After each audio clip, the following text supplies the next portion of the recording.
Be true to Allah, be true to His book, be true to His messenger, and you will find the love will emulate and emanate from your heart in such a beautiful way that people will see it in your face. You will be the most content person because you know why you are in the world. The most content from amongst us are those who know why they are here. Do you know that?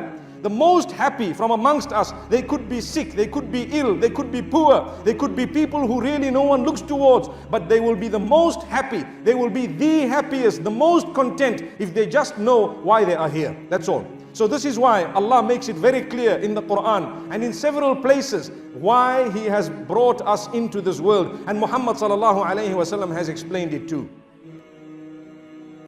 وَمَا خَلَقْتُ الْجِنَّ وَالْإِنسَ إِلَّا لِيَعْبُدُونَ.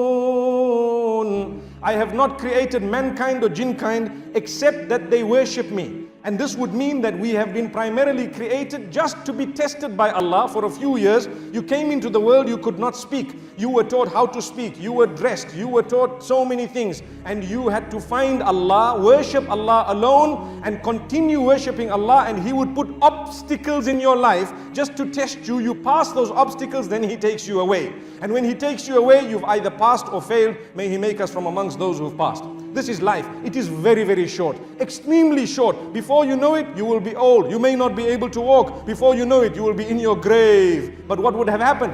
A lot of us come into the test and we think that this is eternal life. So we begin to lead our lives in a way that we transgress against Allah's commands until the day comes when we die and we realize, what did I really achieve and what have I prepared for the journey from now on? May Allah subhanahu wa ta'ala bless us.